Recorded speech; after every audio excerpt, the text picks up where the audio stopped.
Hello, Loop Power District, employees, retirees, family, and friends, and welcome to this month's edition of Canal Chronicles. As we reach the end of May, we are now through the graduation cycle, both at the high school and at the college level.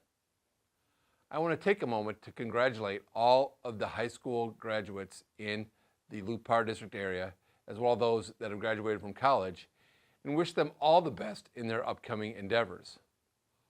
Hopefully many of you will stick around the four-county area and be our customers long-term, but we also understand that there's others that will move away and maybe hopefully at some point in time move back. Part of our economic development efforts in the Columbus area, as well as in all of our communities, is to bring back those high school graduates who leave, go someplace else, and maybe at some point in time come back and work in our companies that service our four-county area. So again, congratulations to all of you graduates, and hopefully you'll come back and be a customer of Loop Power Districts in the future.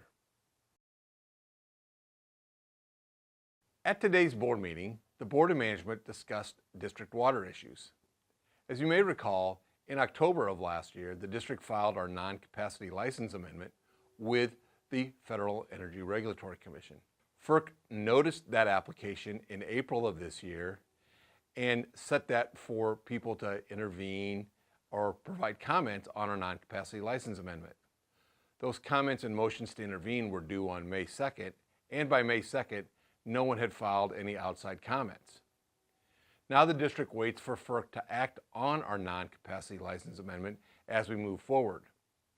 Hopefully this will put to bed all of the low flow water issues that the district has had with FERC and other outside parties, and then we can file our operations compliance plan with FERC. The district has an operations compliance plan at FERC, but FERC has not acted on that as of yet. Hopefully with this, we'll be able to put to bed all issues associated with our 2017 license and move forward with operating under the existing license and our non-capacity license amendment. This is great news as we move forward with everything dealing with the hydroelectric system. In addition, we continue to hold our 8th District U.S. Court of Appeals filing in abeyance as we wait on FERC to finalize the non-capacity license amendment. Our next filing is due in June, and then we'll be able to make some more decisions if FERC has acted on that non-capacity license amendment at that time. Finally, the district continues to work with the Nebraska Emergency Management Agency on payment due from the 2019 storm that affected the district in so many ways. We continue to make filings with NEMA and are working with NEMA and FEMA to collect our money from the storm.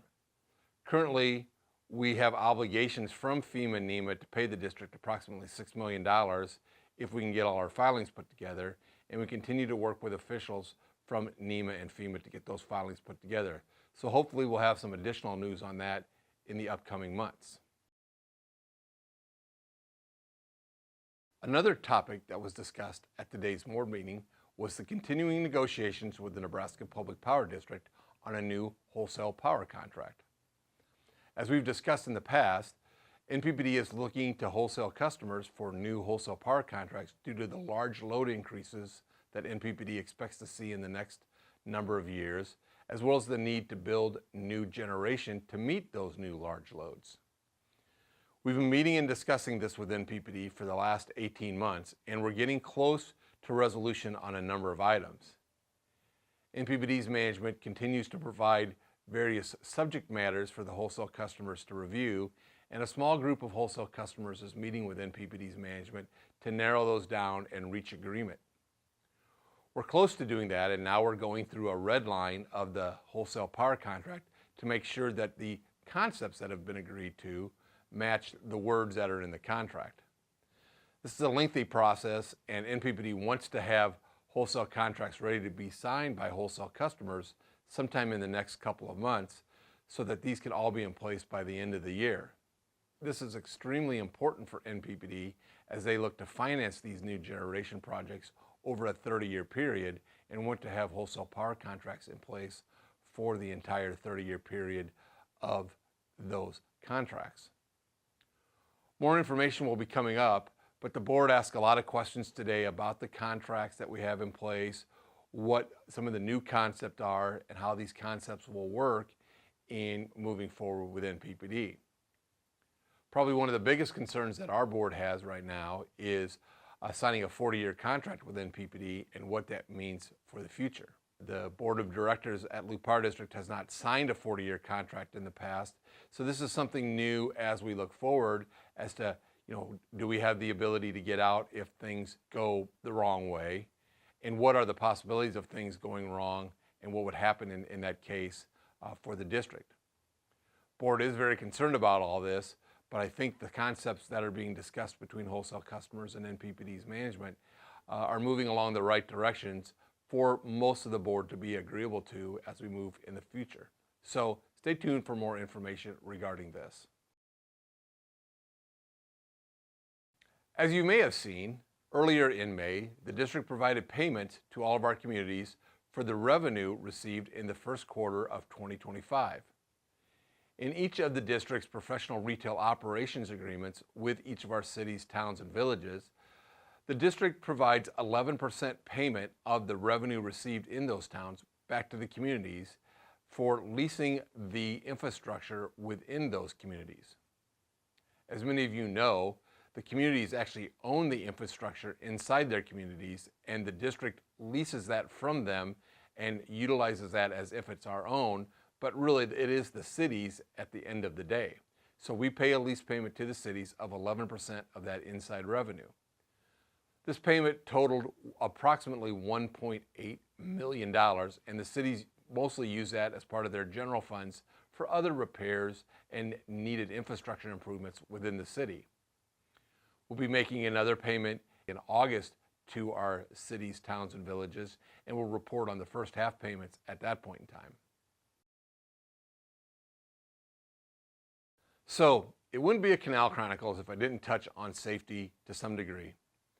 Many of you may know that we've had a number of contacts on our electrical lines with outside contractors in the past several months.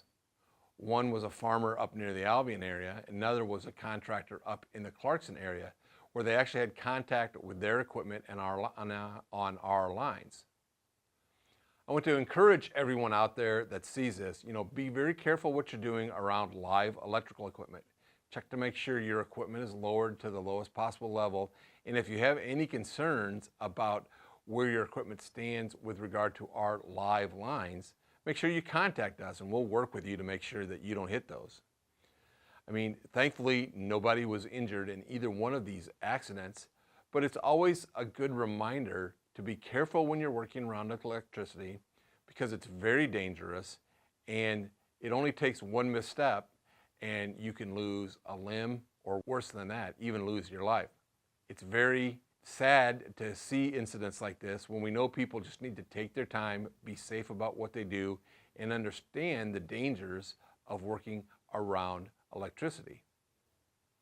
We never want to see anybody get hurt, and again, we want to make sure that outside contractors, as well as our own employees, are safe in what they do every single day. That's why we do tailgates while we meet on how we're going to do certain jobs, especially when we're working around live electric circuits.